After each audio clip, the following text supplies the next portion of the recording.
Sejam bem-vindos ao canal Once Upon a Time. Meu nome é Denise e hoje vou contar para vocês a história de Bodihn Castle. Em meados de 1340, o rei Eduardo III da Inglaterra reivindicou o trono da França, desencadeando uma guerra que duraria quase o século XIV inteiro.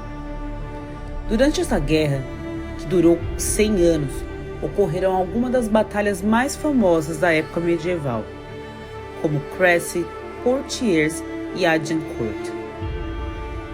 Batalhas onde reis lutavam contra reis, à frente de seus enormes exércitos de cavaleiros, soldados e arqueiros. Foi uma época de ações nada gloriosas, onde bandos de cavaleiros ingleses vagavam livremente pela França, saqueando, atacando e matando, porque naqueles dias a guerra era uma ótima maneira de fazer sua própria fortuna. Um desses cavaleiros, Sir Edward d'Aligrid de Sussex, muito se aproveitou da oportunidade que a guerra trazia e ganhou muito dinheiro durante as aventuras na França. Dinheiro que mais tarde usaria para a construção de Bodihn Castle.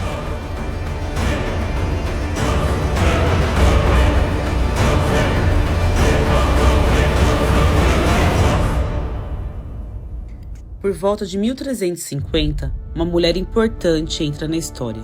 Seu nome é Elizabeth Warderdale, que era de uma família rica que possuíam terras nas regiões de Bodihn. Provavelmente foi a razão pela qual o ambicioso cavaleiro Sir Edward voltou para a Inglaterra, onde alguns anos mais tarde, em 1364, Sir Edward e Elizabeth se casaram. Infelizmente, a guerra ainda estava a todo vapor, e logo após o casamento, Sir Edward retornou à França, onde passou a maior parte dos próximos 10 anos. E em 1377, ele volta para casa, rico, poderoso e influente. Nesse mesmo ano, Elizabeth herda a propriedade, tornando Sir Edward senhor de Bodihn. No mesmo ano, os franceses, ainda mais ousados do que antes, cruzaram o Canal da Mancha e chegaram às cidades costeiras de Hastings e o porto de Rye, a apenas alguns quilômetros de Bodihn. Após esses episódios, Sir Edward foi nomeado pelo rei para preparar as defesas de Sussex contra a invasão francesa na região. Com todo esse cenário, Sir Edward decidiu construir o seu próprio castelo, um feito que poucos conseguiram ao longo da história, já que o rei precisava autorizar tal construção. Para a sorte de Sir Edward, seus contatos na corte o ajudaram, e no ano de 1385, o rei Richard II permite que Edward fortifique as propriedades de Bodihn. Mas ao invés disso, ele constrói um castelo do zero, à beira do rio, que é exatamente a construção que vemos nos dias de hoje. Exemplo clássico de um castelo medieval. Edward também criou um lago ao redor do castelo, desviando o rio para aumentar suas defesas, dificultando grandemente o acesso a possíveis ataques. Acredita-se que Bodihn tenha tido as defesas mais estratégicas de sua época. Primeiro, eles teriam que avançar ao longo da estrada, que era paralela ao castelo, sob o ataque de flechas de fogo. A cada passo do caminho seguinte, eles deparariam com Barbican, uma espécie de mini castelo externo, fortemente vigiado. Finalmente, eles teriam que enfrentar o desafio mais difícil, a entrada do portão, que estava repleta de surpresas desagradáveis. Primeiro, eles teriam que romper a porta, que tinha acima dela grandes buracos, onde os soldados teriam derramado alcatrão fervente.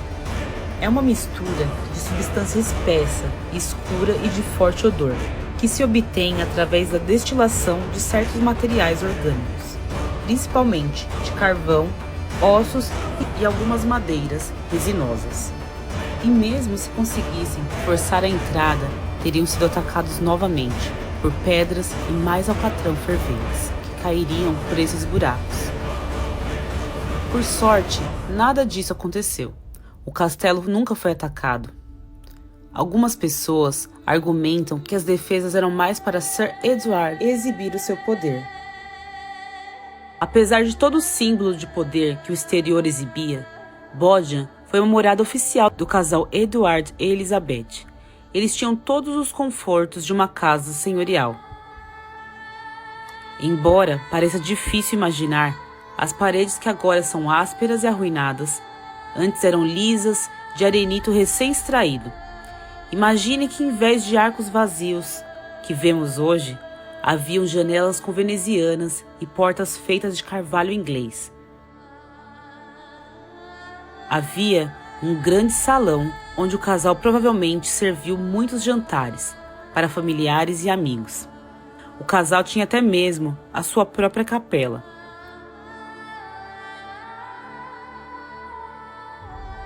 Infelizmente, não muito tempo depois, Sir Edward teve que partir para a França novamente para comandar o porto francês na cidade de Brest, onde 3 ou 4 anos depois ele morreu, com cerca de 50 anos.